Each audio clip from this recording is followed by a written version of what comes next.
Hi friends, இன்றைக்கி நம்ம கிச்சனில் ரொம்ப டேஸ்டியான சில்லி நூடுல்ஸ் எப்படி செய்கிறதுன்னு பார்க்க போகிறோம். ரெஸ்டாரண்ட் ஸ்டைலில் நம்ம வீட்டிலையே ரொம்ப சிம்பிளாகவும் இது வரைக்கும் சாப்பிடாத அட்டகாசமான சுவையிலையும் எப்படி செய்கிறதுன்னு பார்க்கலாம். இது வரைக்கும் தமிழ் ஃபன் சேனலை சப்ஸ்கிரைப் பண்ணாத நண்பர்கள் சப்ஸ்கிரைப் பண்ணிக்கோங்க.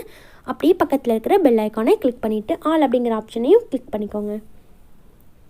ஸ்டவ் ஆன் பண்ணிவிட்டு பேன் வச்சுக்கோங்க. அதில் 2 கிளாஸ் அளவுக்கு தண்ணி சேர்த்துக்கோங்க. தண்ணி வந்து நல்லா கொதித்து வரட்டும்.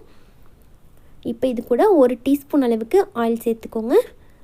ஆயில் சேர்த்துட்டு 1 பாக்கெட் மேகி நூடுல்ஸ் சேர்த்துக்கோங்க.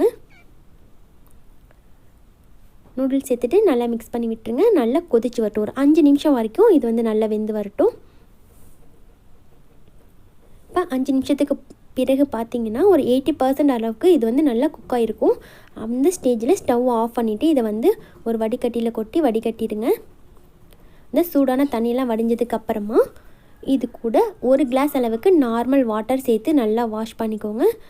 அப்போ அந்த மேகி நூடுல்ஸ் குழஞ்சி போகாமல் நல்லா கரெக்டான பதத்தில் நம்மளுக்கு கிடைக்கும். இதை வந்து கரெக்டாக நம்ம குக் பண்ணி எடுத்தோம் அப்படின்னா தான் நம்ம செய்ய போகிற டிஷ் வந்து ரொம்ப பர்ஃபெக்டாக வரும். டேஸ்ட்டும் ரொம்ப நல்லாயிருக்கும். இப்போ ரெடியாக இருக்கட்டும். ஸ்டவ் ஆன் பண்ணிவிட்டு பேன் வச்சுக்கோங்க. அதில் 1 டேபிள் ஸ்பூன் அளவுக்கு ஆயில் சேர்த்துக்கோங்க. கூடவே 4 பல்லு பூண்டு நல்லா பொடியாக கட் பண்ணிவிட்டு சேர்த்துட்டு இதை வந்து ஃப்ரை பண்ணிக்கோங்க. பூண்டோட வாசனை வர வரைக்கும் இது வதங்கட்டும்.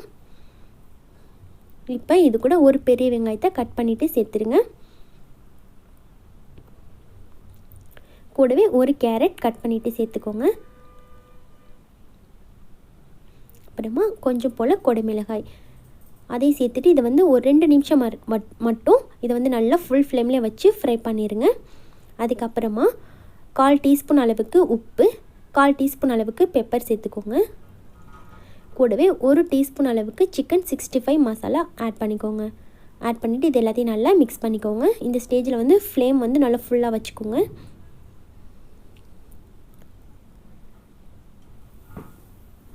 இப்போ இந்த அளவுக்கு ஃப்ரை ஆனதுக்கப்புறமா இது கூட 1/2 டீஸ்பூன் அளவுக்கு டொமேட்டோ சாஸ் ஆட் பண்ணிக்கோங்க. அப்புறமா 1/2 டீஸ்பூன் அளவுக்கு சில்லி சாஸ் ஆட் பண்ணிக்கோங்க. கூடவே பாதி எலுமிச்சை பழத்தோடைய சாறு, சின்ன சைஸாக இருந்தால் பாதி சேர்த்துருங்க. கொஞ்சம் பெரிய சைஸாக இருந்தால் அதுலேயும் பாதி அளவுக்கு சேர்த்திங்கன்னா போதும். சேர்த்துட்டு இதையும் நல்லா மிக்ஸ் பண்ணி விட்டுருங்க. ஃபுல் ஃப்ளேம்லேயே வச்சுருங்க.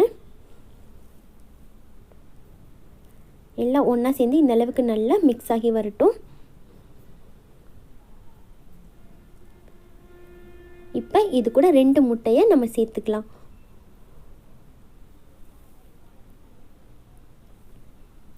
முட்டையும் சேர்த்துட்டு நல்லா மிக்ஸ் பண்ணி விட்டுருங்க. முட்டை வெந்து வரட்டும்.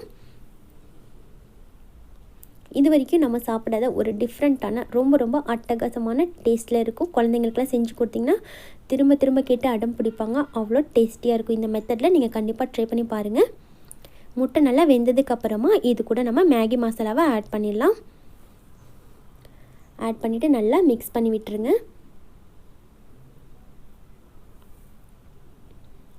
பாருங்கள், மசாலா சாஸ் எல்லாம் ஒன்றா சேர்ந்து இது போல் நல்லா மிக்ஸ் ஆகி ஒரு நல்ல வாசனை வரும். இந்த ஸ்டேஜில் நம்ம குக் பண்ணி எடுத்து வச்சுருக்க மேகி ஆட் பண்ணிக்கலாம். ஆட் பண்ணிவிட்டு நல்லா மிக்ஸ் பண்ணி விட்டுருங்க. ஃபுல் ஃப்ளேமில் வச்சு இதை 2 மினிட்ஸ் போல் நல்லா ஃப்ரை பண்ணிக்கோங்க.